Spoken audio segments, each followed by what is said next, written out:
That sound around the corner is not your mom trying to catch you masturbating at 2 o'clock in the morning while you have de-scrambled your Betamax VCR to watch Skinamax. It is actually Night Terrors Radio coming at you for a Halloween episode. We've got some great stuff lined up tonight. Coming at you a little bit late. That's okay. I blame Rob, and we're going to blame him for the rest of the show's unscripted antics for probably the rest of the entirety of the show.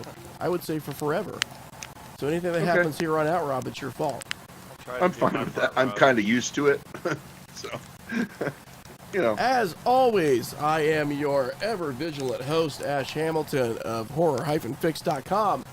With me is Rob Pistilli, the voice of the East Coast. How you doing? Our middleman in the Midwest, Brett Blakely. How are you doing tonight, guys? Hi there. Everybody have a good week? Yeah, man, I'm pumped up about this week.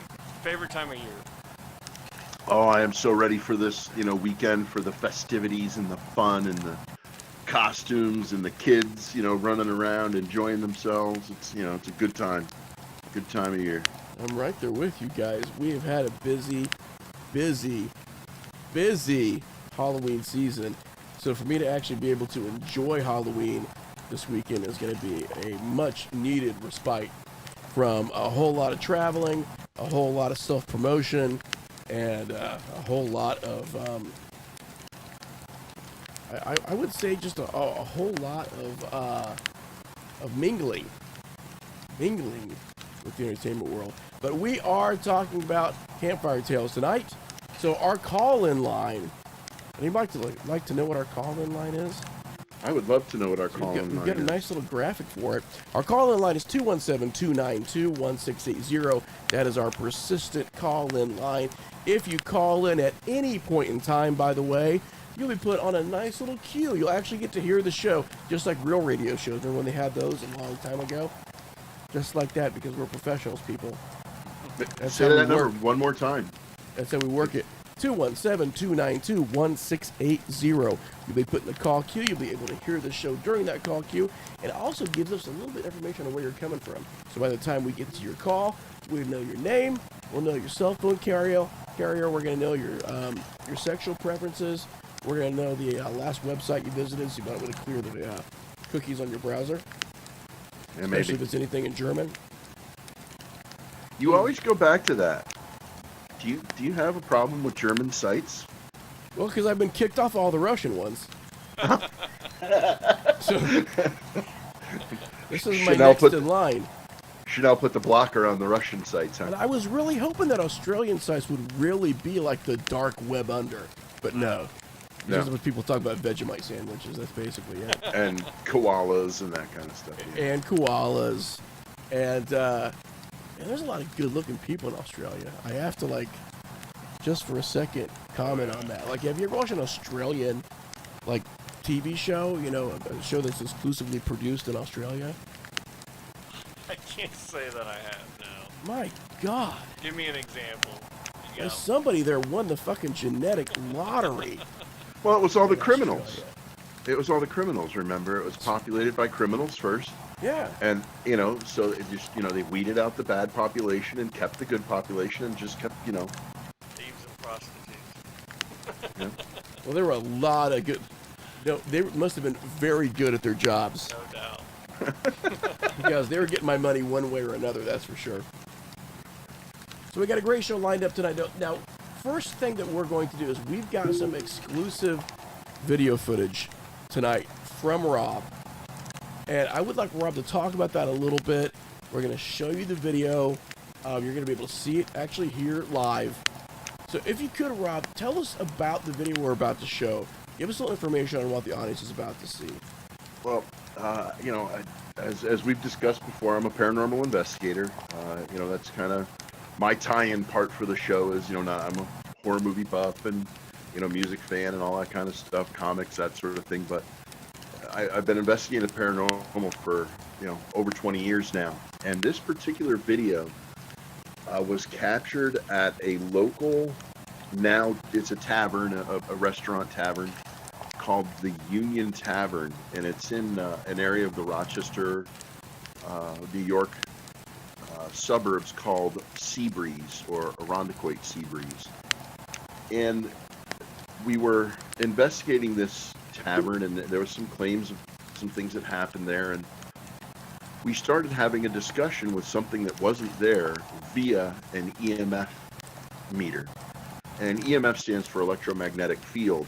And what we started doing was having a very in-depth conversation with a spirit, something that was not there. It was able to answer our questions by getting close to and backing away from our EMF meter and making the lights go. And as we did this, you know, it was about a 20-minute long conversation, and I cut off a little snippet and sent it in just for, you know, the perspective of, you know, my brothers here on the radio show, and, you know, Ash and Brett and Sean all found it interesting enough to kind of put it out there and let you guys see it. So here we go. Okay, so we're going to play a video for you now. By the way, thanks everybody for popping into Facebook. Hope Hannah is having a good time tonight. She says, hi guys, so hi back at you, Hannah.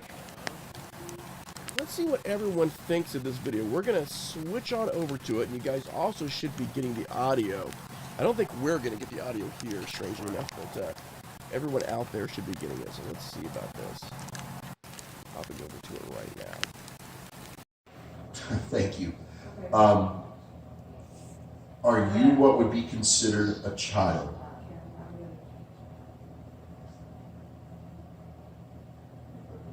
Okay, thank you. Can you step away? Was it your mother? Was it your mom that fell down the stairs? Nope. Was it your brother that fell down the stairs?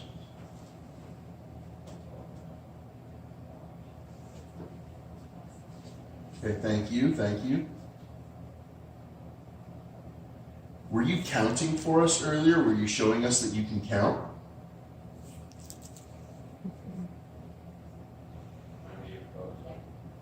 Okay. Thank you.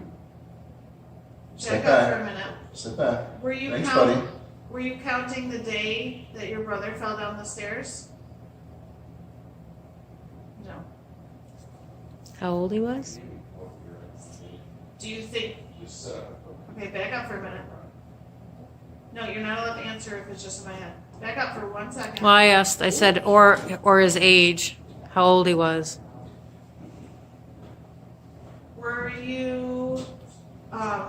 Were you wishing that you counted for your brother that day so he didn't miss a step?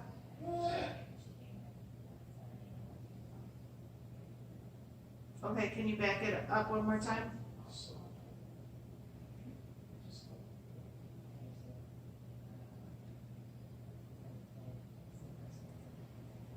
It's not your fault that your brother fell. He's disagreeing with you. It's not your fault. People fall all the time. It's okay. It's not your fault. Can you step back, please?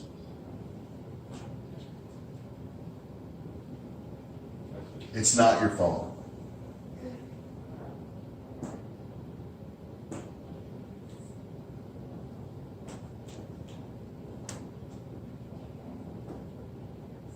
Do you like when all the people are here in the restaurant? Do you like it when it's busy here?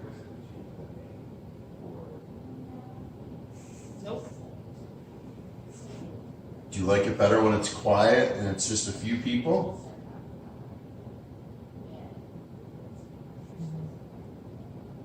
Okay, can you step back? Thank you. Was it you downstairs with me earlier that showed me the dog picture?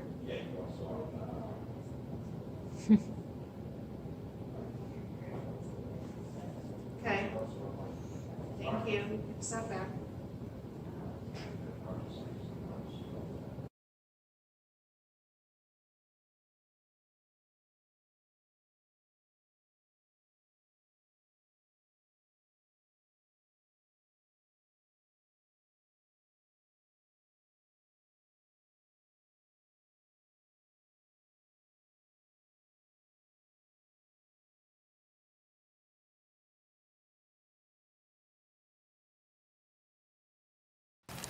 Okay, so we're back, guys. Hopefully everyone is able to see that video. Can you give us a bit of a breakdown on what we were watching, Rob? So what happened was Stacy and I, another investigator on the team, Monroe County Paranormal Investigations, we were sitting on the stairs, and we just started having a conversation with something that wasn't there, a spirit.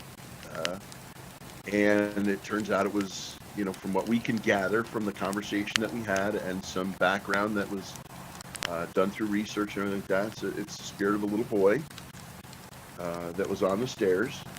And he kind of stays there. And if you notice in the video, we said, are you here to keep people, safe, to keep people from falling on the stairs? And he kind of comes closer to the light and, gets into the, the response of yes, that's why he's there.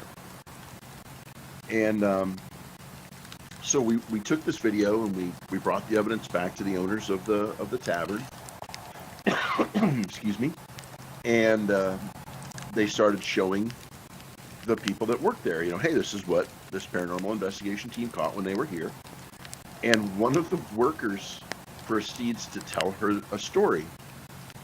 And we went back and interviewed her. Her name was Liz. And Liz is one of the servers there, but she also does some cleanup at night. And she telling a story about how she was vacuuming one night. She was vacuuming the stairs. And as she was vacuuming the stairs, she kind of lost her balance and started to fall backwards. And she felt something kind of grab her, steady her, and right her to the point where she was able to grab the handrail and stop from falling.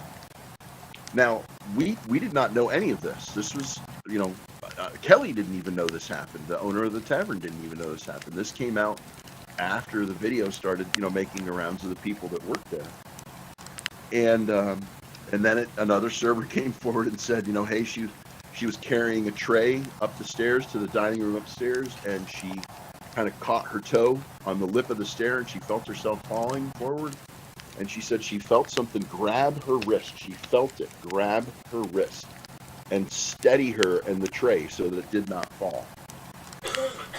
And then there was another server that she said, she was kind of in a hurry down the stairs, and she did that thing where your heel kind of hits the carpeted step and skips out from underneath you. And she's, by all rights, I should have fallen, but I felt something kind of grab my hips, kind of steady my hips, and I did not fall. So all these things started coming out of all these, happenings on the stairs that kind of led back to this video where we had this entity saying, yeah, that's why I'm here, to make sure people don't fall. That is very, very interesting. Now, what separates, in your opinion, this clip from a lot of other clips that people might see? In my mind, it's the clarity of the answers. It's that conversation with, there's no way to fake EMF. EMF goes in a wave. It's not like you can pinpoint it to one little tiny spot. It's going to bleed. It's going to be, to have that kind of a response and timed, asking questions, getting the lights to light up. But then it's the personal experience. It's that background. It's like, yeah, here's this woman that never said anything to anybody about this because she kind of felt it was weird, but falling backwards down the stairs and something grabbed her and righted her. So it's the capture of the evidence, and then you have all these stories to back it up. And that's what I think separates it. Found it intriguing, actually, man. I was a big fan of Ghost Hunters, watching all the paranormal shows on TV, but I kind of got away from it because they're so kind of overly produced. So you can't really make out if you're hearing a sound that's on the video or if it's something that the scoring people are adding and done in post-production. So I appreciate being able to watch these videos that are, they're there doing their normal research and present the evidence and let the people take it for what it is. So I found it amazing how I was interacting back. I've never quite seen anything like that I recall. And that's just, the crazy part, Brett, is that's just one part of, like, we have a shot from a different angle, another 5 or 6 minute conversation from a top-down viewpoint where you can see that, you can see both of my hands, both of Stacy's hands, so you know that there's no, you can't, there's no way we could fake it. We're Right. by ourselves on a stairway. And, there's just no way that it could be influenced in any way. And, I mean, we have, 2 different angles of it, over 20 minutes of video of it happening. It's crazy. It's one of the best pieces of evidence I've ever gotten. Now, Rob, do you know anything about the history of where this is taking place? Or I heard you mention the amusement park across the street, of like a history of, did someone die on an amusement park ride or something and just kind of hanging around out there, or with this building in general? Well, this particular building predates the amusement park. Okay. This particular building goes all the way back into the early to mid 1800s. It was a private residence. It has been several things over the years. It's been a private residence. It was kind of a speakeasy bar in the 1930s. It's been a couple of different, restaurants.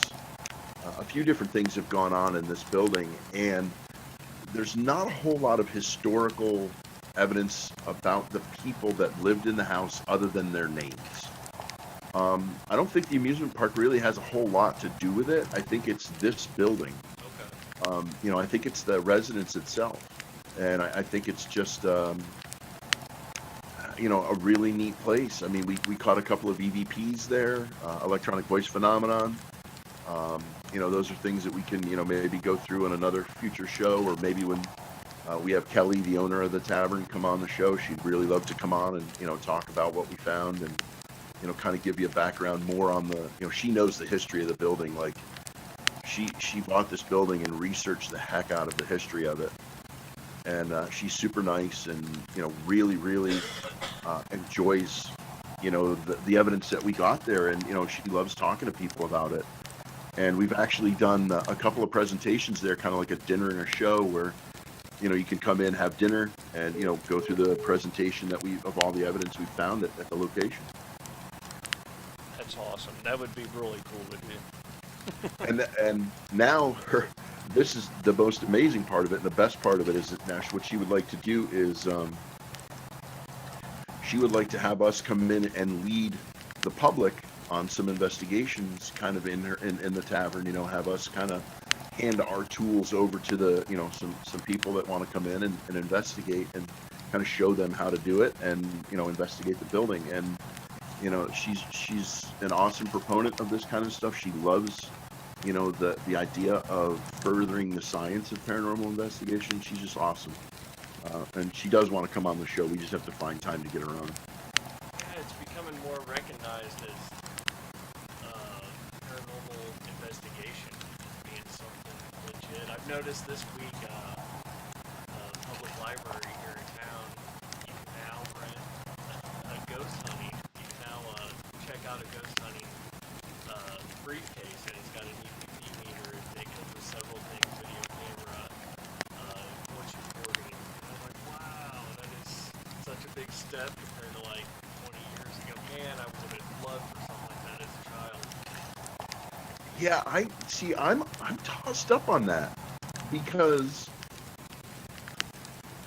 what if you encounter a very negative entity or a very malicious entity and you're a 10-year-old? True. It's when we do our presentation.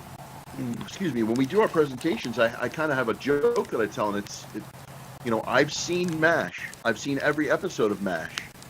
I've seen ER. I've even seen some Grey's Anatomy. Do you want me removing your appendix? No. Yeah. Just because you've seen it on TV doesn't mean you know what you're doing. Sure. So I'm very tossed up because, like, our public library kind of does that sort of thing too. But man, what if you start investigating and all of a sudden you start dealing with something that isn't happy that you're poking at it?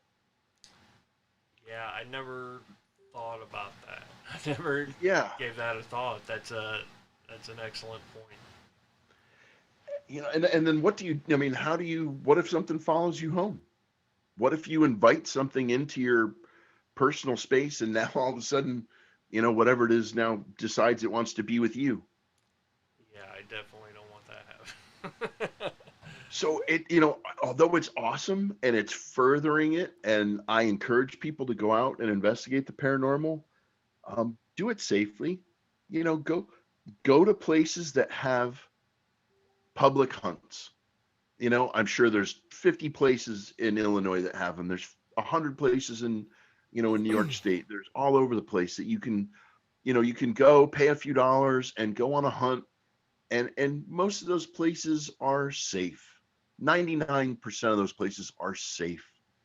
And the 1% that's not safe, it's not the spirits that are going to get you. It's the crazy people that think they know what they're doing and, Sure. trying to be, smarter than the room. Thank you for calling Call-In Studios host Sorry, and call guys, we screener gotta line. Please open enter up your our show call-in or lines meeting again number here. and press pound. So we just one Nice. second. We'll go ahead and make sure that everybody's able to call in. Enter your 6-digit PIN number.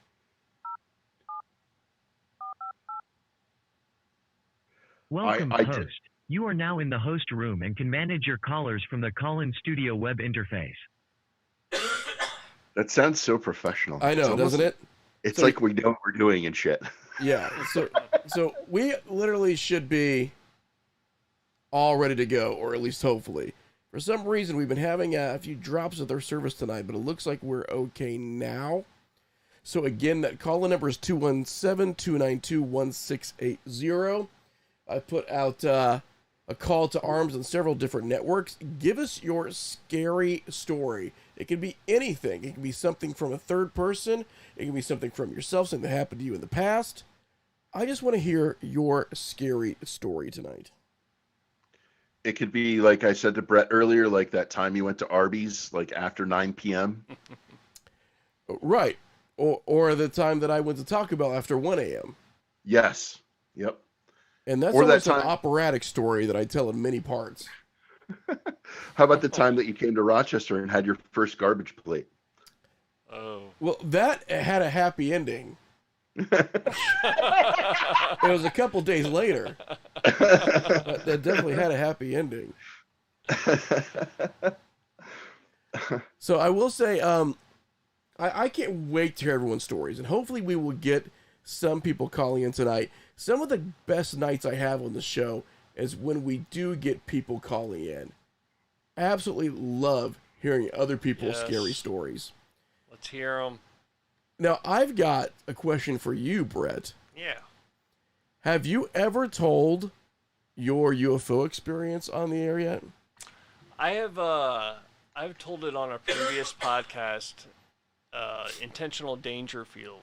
But not on- ours. No, not ours. I have not. So, Brett has a very interesting encounter that happened. So, are you prepared to give us that encounter? I am. Let's Tonight, start it Brett. off. Let's get some calls. I'll start it off here.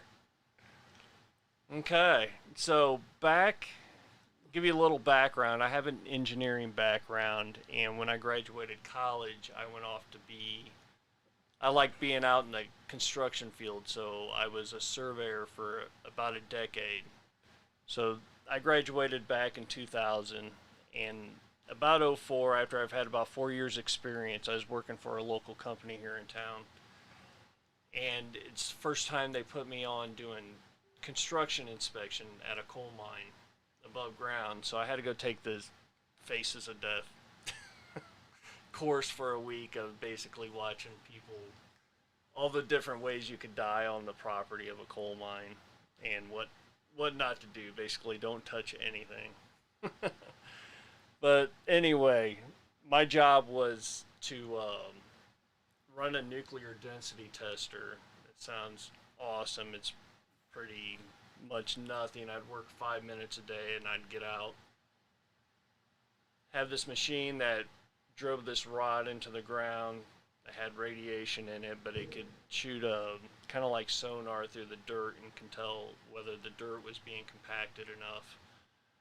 and that was my job every day. So I was very routine. I would get out there 6 a.m., meet with the contractors, coffee, newspapers, and sit in my Jeep most of the day. And if they had questions or comments or they were ready for me to test the dirt, I would get out, test it, and basically sat in this Jeep all day. This one particular day is actually this time of year, is in October. It was starting to get a little chilly actually, so it was towards the end of October. I do remember that. This was down in Girard, Illinois. So when you would come off of 55, there's a highway that runs from 55 to Girard, and Crown 2 Coal Company sits off this highway. It's in several spots down there, but the spot that I was at sits 1 mile south off the highway in between Girard and I-55. My job, I would sit on top of these berms. Came in this day, drove my Jeep to the top of the berm, got my coffee ready.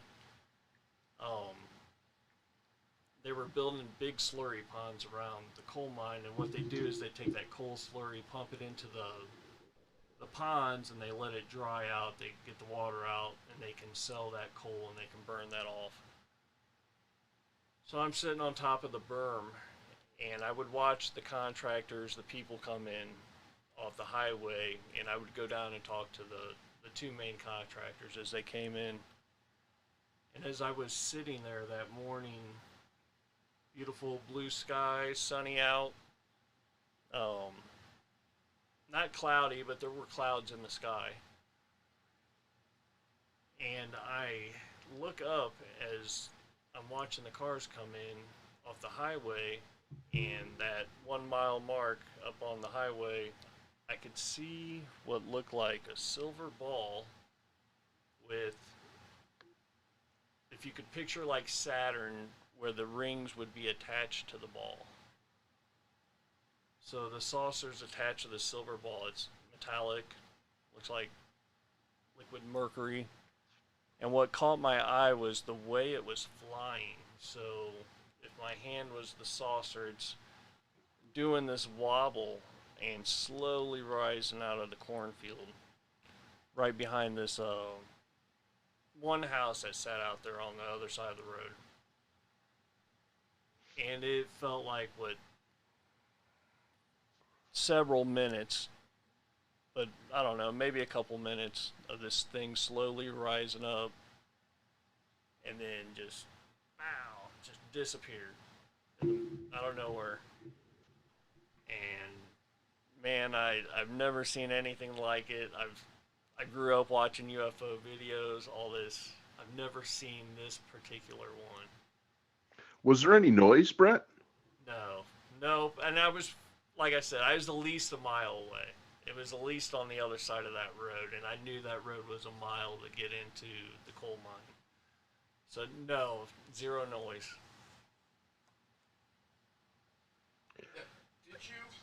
Did you have any kind of physical response? A lot of people we talk to, when they have sightings, there's some kind of physical response. Sometimes it's almost like an out-of-body experience where they're not really feeling any kind of physical stimulus, almost like they're not there. Other times, in some cases, they're feeling as though they need to leave the environment immediately. Sometimes they're feeling almost as if their emotions are being controlled by an external source. So, did you have any kind of emotional response at all that you can remember? No, other than just like, oh my God, I can't believe this is like like happening right now, you know, almost like in disbelief that like this is reality. These things are real. This is actually, I'm seeing what I'm seeing. I'm not under the influence of anything. I'm at my job. Right. But like no it was just physical. Surreal. No, none. Nothing physical. And like I said, I don't know if it, with me being as far away as it, like I could definitely see if I'd been closer and maybe if it would have sensed that I seen it. You know what I mean? But I definitely questioned of like, man, this is government stuff that we just don't know about technology. I just try to think of it from an engineering background. You know, is this something that's been reverse engineered? Why would something be out there checking this out? Are they interested in the resources of the coal mine? Like, you just go through so many thoughts in your head of why now, why me, why, you know, why seeing this now eventually. I've always wanted to see something like this, and so it's just very kind of bizarre that it, you know, it would finally happen and kind of have that at least, you know, I've never felt the need to like have to prove myself, or, you know, I don't give a shit if people believe me or not. I believe it. I've seen it, and that was enough, you know. So, in the tradition of campfire tales, tonight's tales can be anything bizarre, anything scary, and anything unusual. So, I've actually got a story that I'm hoping someone can embellish upon. I'm hoping someone can come forward, because I have not heard anything else on this story since I was semi-involved in it, and this has been decades ago. So I had the singular honor of working the late shift at a very small mom and pop owned video store in Central Illinois. Now, strangely enough, I've had jobs that I've liked in my adult life. I loved working in a video store. I absolutely loved it. It was like RST Video and Clerks all over again. Yes. When it was busy, and it wasn't just me, I got to sit around and bullshit with my buddies and talk about movies all night long, you know, while waiting on customers. I have to admit, like, out of the work-related experiences of my youth, I wouldn't trade that for anything. It was just a fun time. Plus, it was that time in your life, too, where you could take jobs that weren't careers. Right. You know, it was a different experience. Yeah, it was a pocket money job. It was a pocket money job. And for me, it worked out because I was going to college at the time. So my shift was from basically 5 to 1 in the morning. And I was totally fine with that. Yeah. On weekdays, it was like dead as Mother's Day at an orphanage. For sure. I mean, it was just dead. However, you got some interesting Rob's shaking his head. You get some very, very interesting conversations with people the later the night goes on. So there was a series of produced videos. And these were similar to Unsolved Mysteries. It was the actual title escapes me now, but it was a series of produced videos based on a television series that examined UFOs and psychic phenomena. And a woman came in late one night. So this was a weeknight, which were routinely very slow, especially once you got about 9-10 o'clock. Right. I mean, you had a period of about 3 hours where basically you just chose a movie, because that's all you were really doing for the last 3 hours of your shift, Right. was just watching a movie. This was also back when you could actually smoke where you worked, inside. So we would just smoke and watch movies and just have a good time. Now, admittedly, after that 10 o'clock mark, things did get a little weird. You're there by yourself in this entire store. You've got some people coming in relating some stories, some drunk people coming in from the bars. But for the most part, you're manning that place alone. Right. I mean, think of, manning a convenience store alone. So a woman comes in, and I'm trying to place what year this was. And I think this would have had to have been 1995 is the year that I'm thinking. It would have been 1995. And she comes in, browses, and I say she probably would have been in her early to mid 40s. Comes up to the counter and says, do you have any documentaries on UFOs? And I said, it's too bad that you're at one of the satellite stores, because our main location, which was about a half an hour away, was a huge video store. It had an absolutely enormous section for documentaries. We had some, we're talking deep dives. We actually had the Richard Hoagland UN briefings on Mars. Oh, wow. In this documentary, which is, that's rare for like a video store to have something like that. That's mail order shit, right? Yeah. So I said, man, you're just, sorry, lady, you're in the wrong store, but we've got this collection of fairly mainstream ones that just came out probably like, 6 months or so previously. And here's where it gets weird. Because I think me mentioning titles of other documentaries led her to believe that I had some knowledge on the subject. Okay. Because I wasn't just saying, we don't have that shit here. Here's where you need to go. It was, no, this is a pretty good one, which we don't have. The other store has. This is one that we do have. So I was trying to give her suggestions. And she was like, do you know of any books about local sightings? And, of course, my interest is immediately piqued. And I said, there's a couple books on Midwestern sightings. But I said, anything specific to East Central Illinois is going to be a bit of a deeper dive for you, because it usually gets just globbed into Midwestern sightings. So she says, I'm looking for something that specifically happened in the Champaign-Danville, Illinois area, specifically Vermilion County. And that's the county that the video store was in. We were maybe about 15 minutes or so outside of Danville, Illinois, which is about a town of about 30,000 people. A town that unfortunately has seen a lot of bad times now that the automotive industry has moved out of it. And the entire geography of that town, the social geography of that town has changed. But back then it was a completely different place, in 1995. So she goes to tell me the story about an area of town out near the outskirts of town where there's several industrial parks, a lot of office buildings, I believe a lot of warehouses out there. I think AutoZone and a few other big chains have national warehouses out there. And she said that her husband was working on a crane out in that area.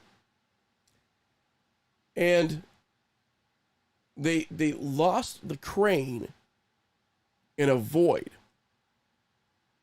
So there was not just a sink, but there was something under the sink, a big enough, void, a big enough space to lose a crane. And she said that he saw something related to the reason why they lost the crane and was immediately fired from his job.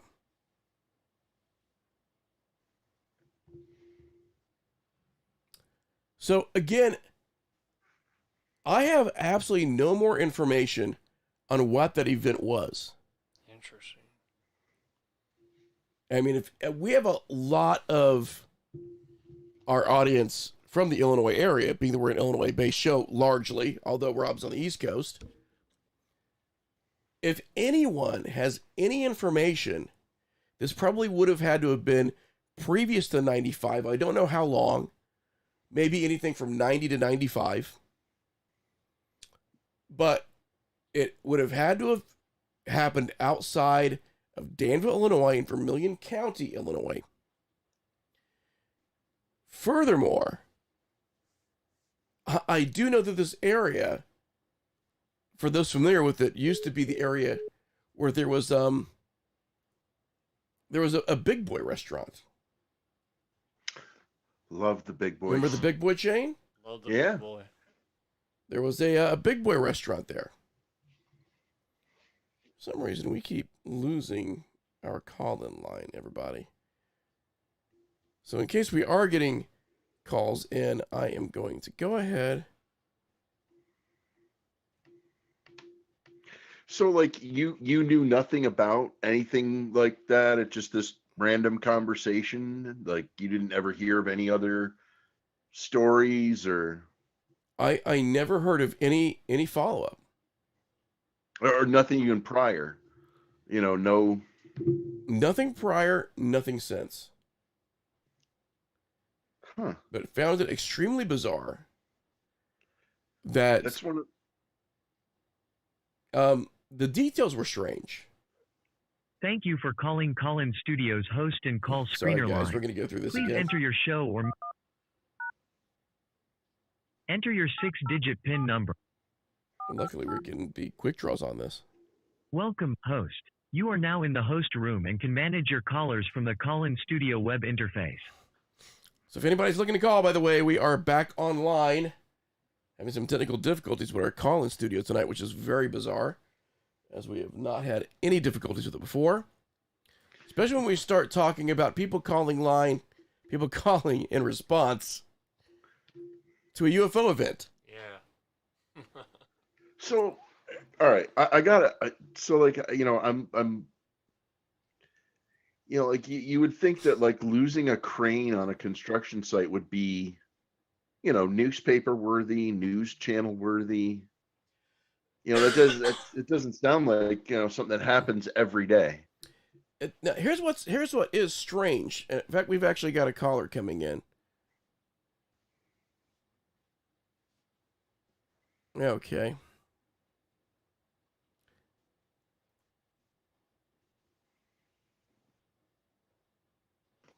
Let's see if our call-in line actually works here. It should.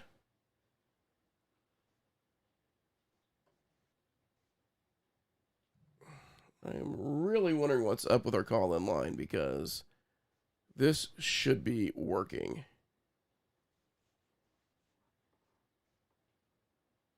All right. Well, while you're figuring that out, I'm just going to kind of play this out in my head. You're thinking construction site, crane. It just seems like there should have been, I don't know, a news story or something about it. Maybe it's something we could, research on our own, dig back into, that kind of thing. Now, a little bit of research that I did do on it, Rob, was I did find out that although it's not uncommon, it's not extremely rare for cranes because of their weight To just push through, right, yeah. and their weight distribution Right. to hit sinks or holes. Yep. Usually though, it doesn't take the entire crane.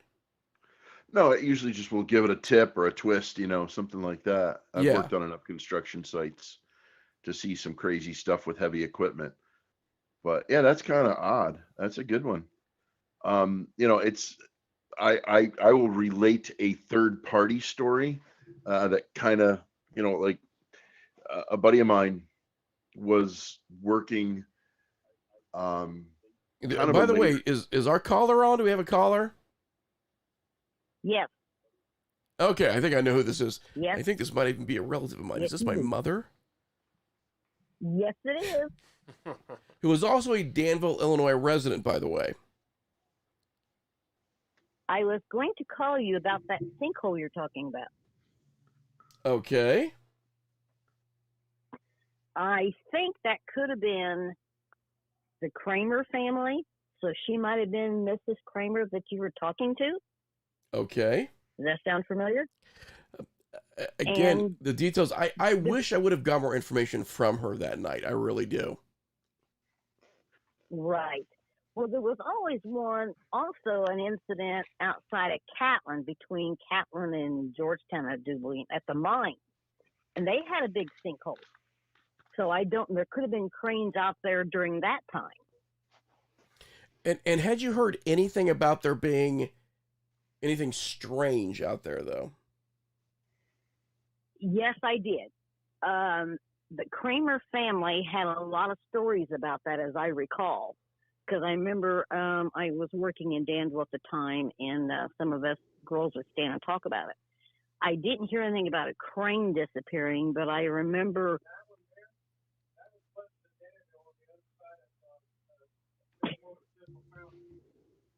Oh, Jerry says it was west. Yeah, he knows all about it. The crane did disappear in the hole, and it was not too far from General Motors, I guess, west of General Motors. And again, you're saying that the Kramer story had the Kramer family had some stories related to this sinkhole. About that. Yes. And do you remember any of the stories at all? No, I just remember that they said it was strange, and that when the crane disappeared. Now this is the I think must have been the same woman that came in, because I think I worked at that antique shop at that time in Danville. And that's why the Kramers are stick, because she used to come in and look at the antiques. Talking about after that happened, that late at night there would be like strange lights. Now, I've never heard anything about sounds or anybody ever seen anything, but the Kramer said during that time they would always see lights. And I don't know if the Kramers lived there, if that was their property, or if that was her husband that worked there at the time. I really don't know much more about it than that, but you're right, that did happen. That's so bizarre. Are there any more Kramers around still? I don't know. I haven't looked into that. I don't know if there'd be any more of their family left. I don't know if you could get on the internet and search sinkholes in that area. I really don't know. Find the history. If you go to the courthouse, you could look up the property they used to own by their name. True. So, well, while I'm on the air, I do have a scary story if you want to hear it. Oh, we'll take that as well. Why not? Does it have anything to do with Ash as a child? Oh, there are a lot of those. No, it did not. Way to let me down. I had two, and I'm kind of fighting about which story to tell, so I'll go with this one. Is this the one about how we had to hire a Swiss surgeon for my penis reduction surgery? No, it was not. Jeez, Mom. Way to drop the ball. I know. Oh, my God. Your dad just mouthing off in the other room. I got to try and block him out. Anyway, when I was in high school, we had a big prom party. And it was in a big old house in Slidell, and we all went. We all decided to have a seance.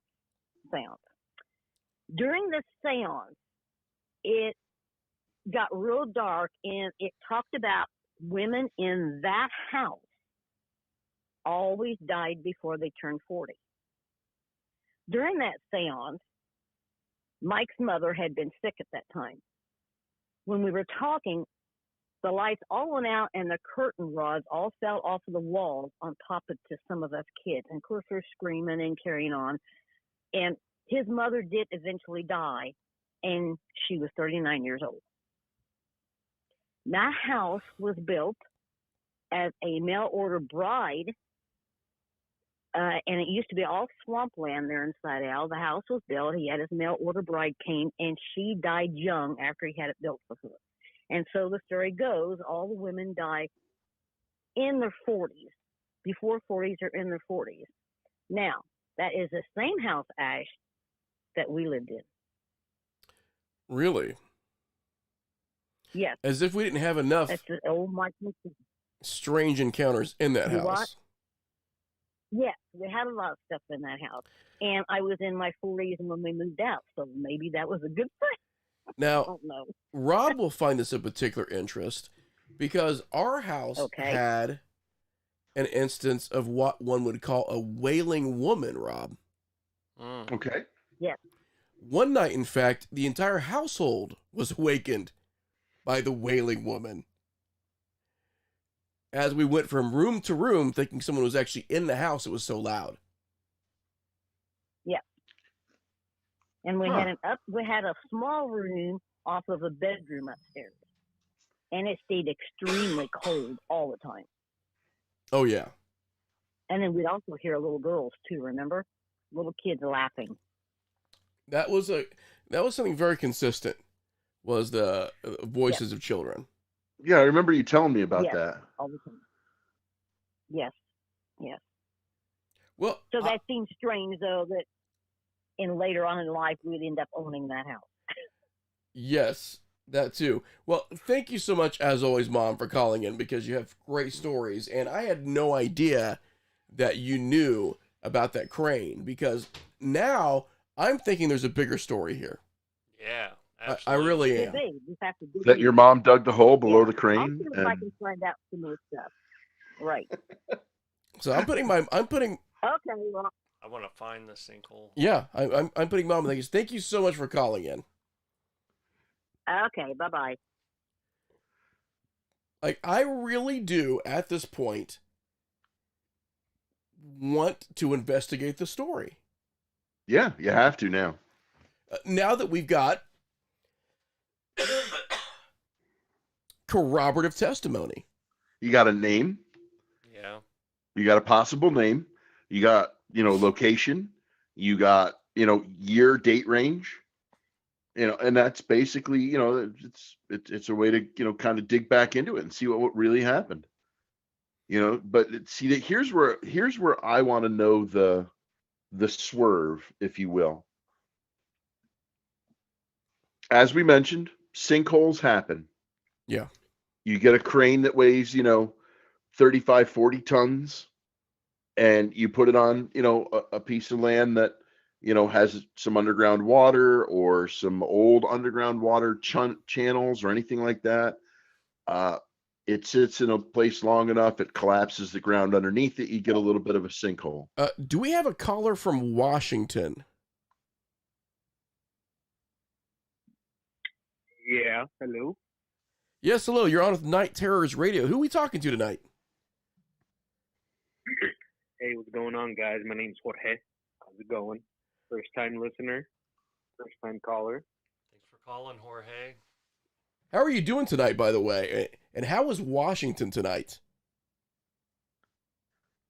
Not too bad, man. Not too bad. I saw your Twitter, your tweet post, and I was like, hey, I've got a scary story. So, just out here hanging out. Well, we absolutely cannot wait to hear it. So what kind of story do we have tonight? Man, I don't know how to explain it. I guess more on the supernatural level.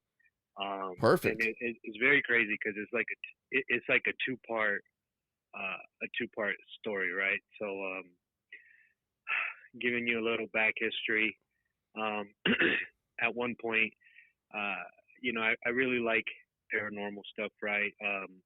Different type of things in that category. And so when I become interested in that kind of stuff, I like to know, like, full on what it's about, right? Mm-hmm.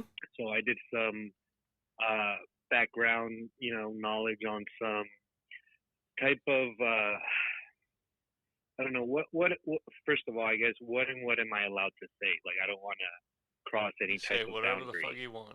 Yeah, we are not bound by any FCC regulations, being that we are on the air. So we can run the gamut. So the thing is, man, like I was going through a religious phase, and so I was thinking, like, let's see what religion am I close to? What attracts me? And so at one point I came upon Satanism, right? And I was like, what the hell? That's crazy. Like, what's that about?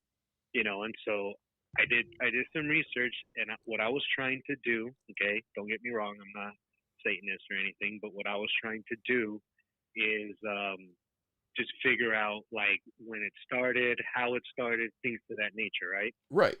Well, as I'm doing my research, I find myself reading this thing that I later find out is a sort of ritual where you're giving your soul to the devil, right? Okay. I didn't read all of it. I got through, like, part of it, and I was like, holy fuck, I'm stopping here. From that moment forward, I can tell you, and I've got a lot of witnesses that can testify. started experiencing a lot of crazy shit after that, right? Okay. So one of these moments, right? This is what happened. A couple months later, I get home from work. I work the graveyard shift, so I get home 7 in the morning, trying to go to bed, and I'm in one of those dreams where you're asleep but you're awake. You know what I mean? Lucid. So I could see my wall. Yeah, lucid dreaming. I could see my wall. I could see my window, my curtain. I can see the blanket that I'm covered in, and then all of a sudden, like I hear this voice behind me, and it's whispering, like look at me.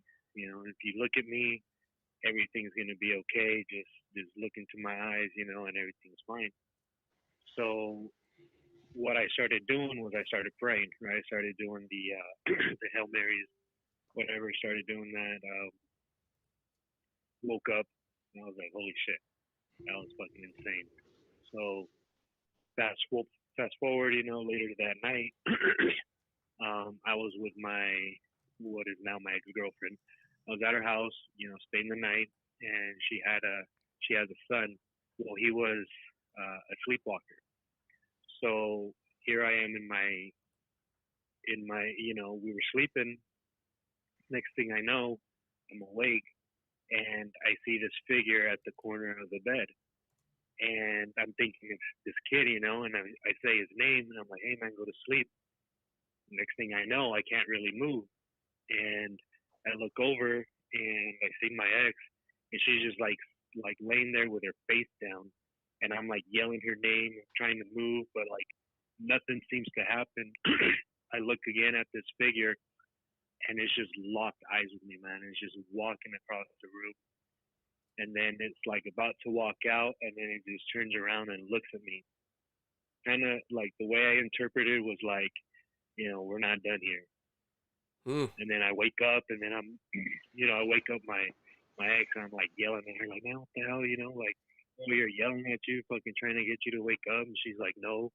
She's like, all you were doing was like, I woke up. She said, I woke up because I was shaking. Like, I was like, she almost thought I was having a seizure or something. I was like, no, some shit just happened. I was like, what the hell? So you got the impression that this was almost looking at you and going, hey, you started something that I want you to finish, right? Yes. Now, throw in a little bit more paranormal. Like, I don't know how you guys feel about, or what you guys think about, like, near-death experiences. I feel like when people have a near-death experience, they somehow connect with that other universe. You know what I mean? Yeah. So I got into a car accident at one, when I was younger. That when I was at the hospital, I remember the doctor clearly telling me that instead of just breaking my hip the way I did, I should have lost my life. So that made no fucking sense to her.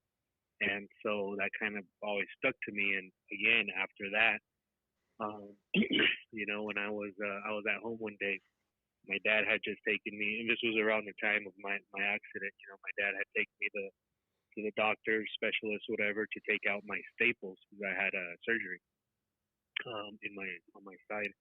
And so he's taking out my staples. We get home, it's just me and him. I'm watching TV in the living room. He's watching TV in his room, but at the same time walking out and going in the kitchen because he's making food. So there's a little hallway in my parents' house, which, by the way, is haunted as fuck. There's a little hallway, and at the end of the hallway to the right, if you're looking down the hallway, where I'm sitting at, is my room. Well, it was my room. And so I see my dad walking back and forth, and he's wearing a white shirt and a white hat. Now, in my room, I freely had my bong and a big jar of fucking weed, right? Something I didn't want my parents to find. I see my dad walking, like I said, back and forth, back and forth. Next thing I know, I see this white figure going inside my room. Like, a solid white figure just walked across into my room. And I was like, for a second, I was like, fuck. My dad just went in my room. He's about to find my fucking bud. my bong, and start the shit show. I know your As I was struggle, about to Jorge. get Believe up, me, I know your struggle. dude, I was about to get up, and as I was about to get up and go check it out, you know, start hearing it, I see him walk out of the kitchen and go into his room. I was like, what the fuck? As a paranormal investigator, we do. I mean, we get a lot of people that have, relate that near-death experience where they feel like when they, they have that near-death experience, and when they come back, or when everything starts to settle back down, they kind of feel that tentative link, to the other side of the veil. And I really do think that, if at any point in time you have that and you get to that point where you're both alive and dead, that near death, that moment, that somehow part of you, can come back from that other side, but it brings that other side back with you. I've heard that so many times from people that I've interviewed, people that I've talked to, that have had that near death experience, that, yeah, there's a little bit of that other side that comes back with you, and you have that, I don't know what you want to call it, second sight, or sixth sense, for lack of another term. But yeah, it's pretty common to hear that. Well, So, and no, go ahead. no, go ahead and continue, Jorge, because I'm very, very interested. Especially the fact that it seems as though either this event that happened to you or your location, eh, that veil is very thin, man. That membrane between universes and you seems to be very, very thin. I'm telling you, man, we can go all night. I mean, part of so I got into a high speed pursuit when I was a youngster, right? I'm not that old. I'm 29, but this was about 11 years ago, 10 years Mm-hmm. ago. I got into a high speed pursuit. I got into a car crash, and when I hit, when I hit my vehicle to the other guy, that moment, I and my body, like, I left my body, and I saw myself crash. I saw everything that happened from the inside. I had a passenger with me. I saw everything that happened. And next thing I know, the best way I could describe it to you, man, is if you imagine a dark tunnel and just imagine the train coming in with its light turned on. Obviously, the closer it gets, the light gets brighter. Next thing I know, I get hit with my airbag and I wake up. I'm like, what the fuck's going on? Jump out my car, my leg, I can't move. Sheriff has, a gun pointed at my head, like, don't move. And I'm like, I can't, and I'm like, what the hell's going on? And, blah, blah, blah. The rest is history. That ended up making me get incarcerated, right? So let me tell you, I tapped into my inner being when I was in there, because I knew all of the stuff that had happened to me as I was growing up, and I knew something was going on in there. So I decided, like, take it upon myself to find out who I am. And I can't tell you I know the answer, but I know that there's something there, like you said. There's a very thin, whatever you want to call it, between this stuff, and I, what? I'm not gonna lie to you. I feel like it's not just me affected. It's my family, because I can tell you, I have a sister that's constantly getting those moments where she's asleep and she feels like someone's on top of her, suffocating her. When we lived at my parents' house, you don't know how many times she had to stay in my room. How many times I had to stay in her room. It's just, I don't know if it's the house. I don't know if it's the family. It's freaking crazy shit, man. Well, Like I said, sometimes, all night. We can do this all night. again, investigating these kind of claims, for the length of time that I have, it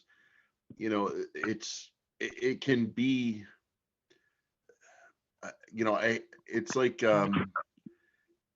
we pass things along through generations. We pass, certain traits, freckles, red hair, that kind of thing. But we can also pass that, that awakened sense of spiritual being along too. And I think sometimes you get these families, that, sometimes it's, through heritage or through the family itself, that the, spiritual side is, just a little bit more in tune, with the people. And, it can be a house, it can be an area that, kind of brings that out. And, like I said, I've investigated this for a long time and done a lot of interviews with people. And, your story is, it's pretty common. It's very common that people have that awakening, that spiritual awakening after that near-death experience, or, throughout their youth, and then it culminates in a near-death experience. Well, I got to tell you, we can't thank you enough, Jorge, for calling in tonight. We've got a couple other callers lined up, so we need to take those. Believe me, at any time, give us a call. We're on every Thursday at 8 p.m. Central. We'd love to hear more from you. Thank you so much for listening, and thank you so much for calling, brother. We appreciate it. Yeah. Thanks, Jorge. Good luck, man. Man, you guys, so man, thank you guys. Thank you.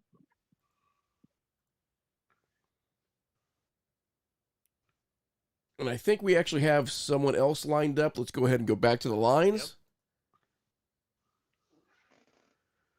Yep. Okay, I believe we have Richard Morgan. Hey, Richard, how are you doing? Hey, I'm doing awesome, man. How you doing? We're doing great. Now, are you calling from Lincoln? I hope not. I'm calling from Riverton. Okay, gotcha. So Richard Morgan is somewhat local to us around the Springfield area. How are you doing tonight, Richard? I'm doing awesome. Wrapping up some business writing before I switch over to the horror writing. Richard is the best of both worlds in one night. Richard also is a very accomplished painter. Like, if I move over and you look at this painting behind me, that's actually Richard's painting that is always present in my office. One of my favorite pieces, Richard. Thank you. So what do you got for us tonight? Because we've had some great callers tonight so far. Well, I'm glad you paved the way for it, because it is painting related. Oh, fantastic. Now, I'm not going to swear by this story either way. I'm just going to lay it on the table and see what you guys do with it, because all I know is what I saw and what I heard, and I'll leave it up to you guys' judgment. Okay. Around the time that your painting was painted, I was cranking them out as fast as I could, and just because of the way I'm put together, I draw very heavily from a very negative space, and my painting was just a way of venting. And conveniently, I can turn around and take my demons and put them on parade, so to speak, make a few bucks from them. Well, that's never been a problem in the past, but it came to just one painting. There was nothing, in my opinion, special about it. It was just that I was in an exceptionally dark place, stressed place, negative place that night. I got it done in one sitting late at night, threw it together from almost a space of non-thought, just intensity. And I go to bed, and it just sits there for a while. Over the next few days, there were some odd things that had never happened before. And before I get carried away, it was not an old canvas. It was brand new. It was taken off the Walmart shelf, so this canvas did not have a history. Same story with the paints, same story with the brushes. Okay. But I could not ignore the fact that the thermostat would switch off. It wasn't a fluke. It wasn't a short. The switch would change position. It did this 2 or 3 times over the course of 3 or 4 days.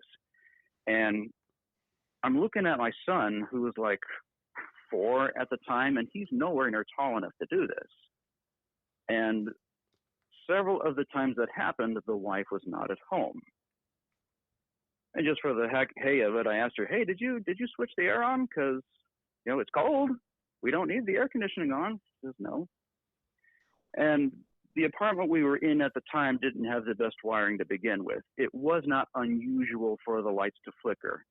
But the one in the hallway, it decided to take the time to stay out just a little longer than it should have. Gotcha. Okay, that's strange. And the tipping point for me was when I would put my son to bed, and a few of those nights I would walk away from his room, I'd mill about, do something else, and wait, what do I hear? I hear someone talking.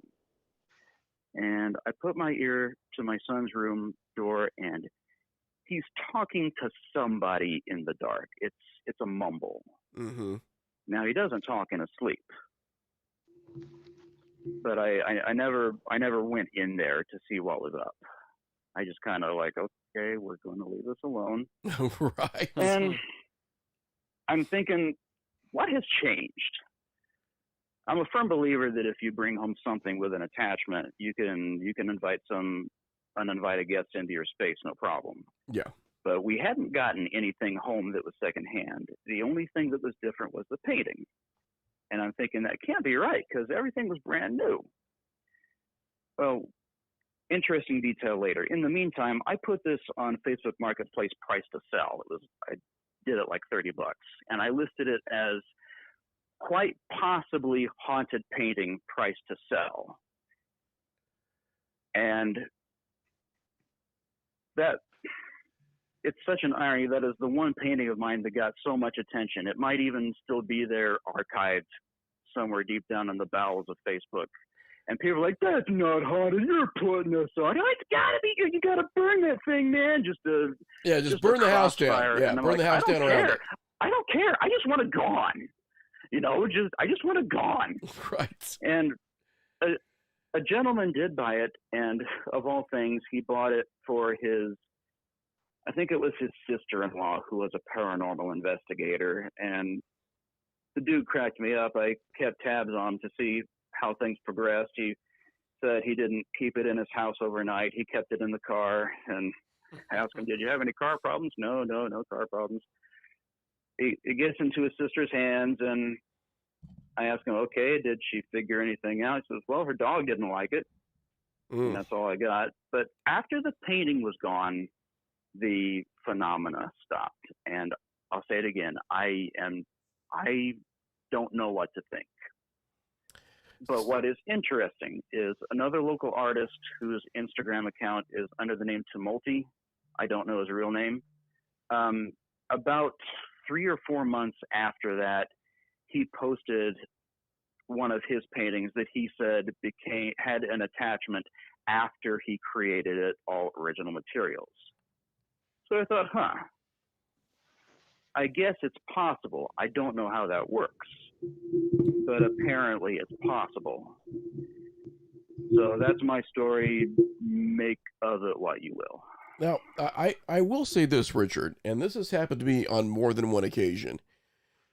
When I get very, very deep into a creative endeavor, and my wife can attest for this, almost like an actor, there are times where I will take on characteristics of a character that I'm writing or that I'm involving myself with. As I'm trying to explore the story and explore those characters, there's almost an aspect of like a thought form possession that happens after a while. Almost like a tulpa, you're creating something, and I don't think that energy, even when you have it on canvas, I don't think it can 100% dissipate. I think there's so much energy that goes into the creative process. I think sometimes it creates almost its own entity. And what would you say to that, Rob? I was just about to jump in, with like in paranormal investigation, a lot of times you'll find things like theaters to be very active. You'll find art studios to be very active. You'll find venues that have, music shows and things like that to be very active. And a lot of it has to do with the people putting so much of themselves into what they're doing. and sometimes it's, you know, subconscious. You know, you're painting a picture, you're writing a story, you're you know, playing a, you know, doing a part in a play, but you dive into it so much, and so much of yourself becomes part of it, that you actually give life to whatever might be coming out in that area. You know, like your energy expulsion feeds the area around you, and you can actually give life to a painting, to a story, to a role. You know, you investigated a theater with us. If you remember, one of the claims of at that theater that we investigated together was that um, a soliloquy, easy for me to say, a soliloquy from a Shakespeare play. Several people had, you know, heard the soliloquy with no one being in the theater. Right. You know, and I think it's that passion, the emotion. It takes more than just your hand to create, your mind to create. You have to be able to tie something of your soul into it, and I think that feeds it. I think you're right. I want to thank you so much for calling in, Richard. That was a fantastic story. I want to thank everybody that's called in. Thanks for having me. Thanks so much. You have yourself a fantastic Richard. night. I want to remind everyone that we are on every Thursday at 8 p.m. Central. Again, this is the fastest hour on the internet, in my opinion. The fastest hour of the paranormal, of horror, of the supernatural. This is Night Terrors Radio. I want to thank everyone who called in tonight. We've got some investigating to do, kids. I really feel like some of the stories tonight. As ever, thanks everyone for also being in our chat rooms. We are simulcasting live on Facebook, now Twitch, and YouTube. And occasionally we do a few shout-outs on Twitter. We're expanding the dome, if you will. Thanks, everybody. Have yourself a fantastic night. Meet us back